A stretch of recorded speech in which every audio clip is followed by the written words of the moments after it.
I've made this twice now and it's really nice, says one of my readers. Watch how Worcestershire soy reduces to syrupy perfection while pork sears caramel brown. That's where the magic happens. For a printable version of this recipe, visit my website, just Google Tonteki Sudachi to find me. First, let's get our prep work sorted. Shred about 100 grams of cabbage as thin as you possibly can. We'll need that later. Now for the garlic. If you have small cloves, lightly smash them with the skins off. For large cloves, halve them lengthwise, remove those bitter green cores from the center, then lightly crush them. In a small bowl, combine 2 tablespoons of Worcestershire sauce, 2 teaspoons of Japanese soy sauce, half teaspoon of oyster sauce, 1 tablespoon of mirin, and 1 teaspoon of honey. If you use Japanese brands like Bulldog or Kogome Worcestershire, they bring a sweeter, fruitier flavor, but standard Liam pairings works perfectly. Just use a touch less since it's more assertive and vinegar forward. Give it a good stir and set aside. Now for the pork. We're using more or less 450 grams of boneless pork. My recommendations for tonteki are shoulder loin, blade chop, rib chop, and fatty loin chop. I'm actually running a double feature today. Here's a shoulder steak, but I also grabbed this pork chop from the local butcher. It was literally labeled for tonteki, and you can see why. It's already glove cut for us. If you do choose a chop over shoulder, make sure it has substantial marbling and a fat cap like this one. If you only see really lean loin chops at your store, those aren't going to cut it for this dish. Go for shoulder loin from Boston butt instead. In that case, that extra marbling makes all the difference. For the shoulder, I make incisions on the connecting fat to help prevent curling and promote even cooking. If your pork is thicker than 1.5 cm, grab a meat mallet or a rolling pin and lightly tap the steak to make it an even 1.5 throughout. On the other hand, for these chops, they are already thin enough, so I won't pound them. Then add glove style cuts across the meat so it opens up like a hand, but stays attached by about 1 to 2 centimeters at the base. It should look like a baseball glove or perhaps a slightly terrifying hand. The cuts stop the meat from curling up in the pan and give the glorious sauce more surface area to cling to. This glove presentation is actually a hallmark of yokkaichi style tonteki. Season both sides generously with salt and a few good grinds of black pepper per side. Now, dust very lightly with all-purpose flour, then brush off the excess until you can just barely see it. A thin flour veil promotes better browning and creates cohesive glaze that sticks to the meat. Too much flour scorches and muddies your sauce texture.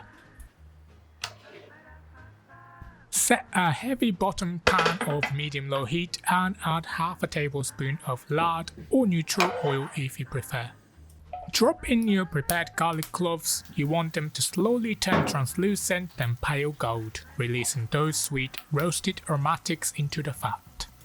Next, slide the pork into the pan. If your chop has a thick fat cap, stand it upright on the edge first, like propping a book up on its spine, and hold it steady with tongs for about 90 to 120 seconds. This renders out some fat and gives you better contact when you lay it flat.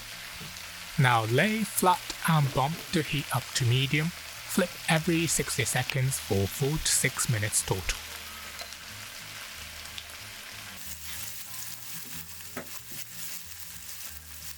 Multiple flips help prevent burning and also create a better sear. You're looking for deep caramel brown color. Here's something really critical. The moment your garlic cloves turn golden, pluck them out and perch them right on top of the pork. You absolutely want to avoid burnt garlic. Burnt garlic tastes bitter and intense and it will ruin your glaze. Once both sides have developed that caramel brown color, cover the pan with a lid and drop the heat to low. Let it steam cook for 5 minutes. This gentle moist heat finishes the interior without making it tough. Now tilt the pan and spoon out the excess rendered fat or blot it with paper towel until only a thin shimmer remains. Too much fat makes your glaze greasy and prone to breaking. You end up with separated oily sauce instead of that glossy coating we're after. Stir in your premixed sauce, scraping up all the beautiful fond, those brown bits stuck to the pan.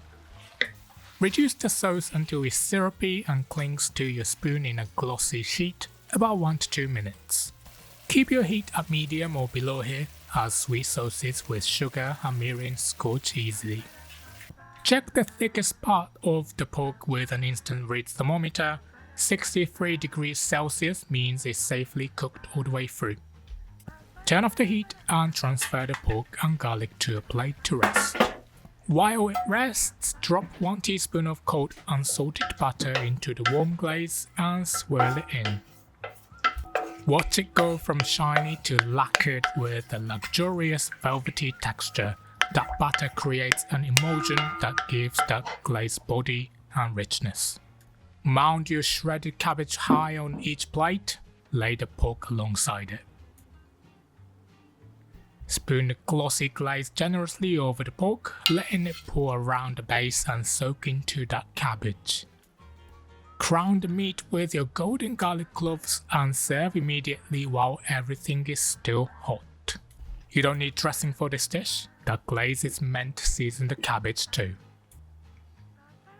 If you've got plain cooked Japanese rice and miso soup on the side, your very Japanese style teishoku meal is complete. Want even more delicious recipes? Grab my free cookbook from the link in the description. Okay, let's go over the ingredients one more time, and if you're ready to cook, grab the written instructions by clicking the full recipe box with a picture that's about to pop up on your screen. Want to learn every detail behind this recipe? You can find the full version and step-by-step tips on my website, just tap the link on the screen. And for more recipes like this, head to my ultimate recipe playlist. Thanks for watching.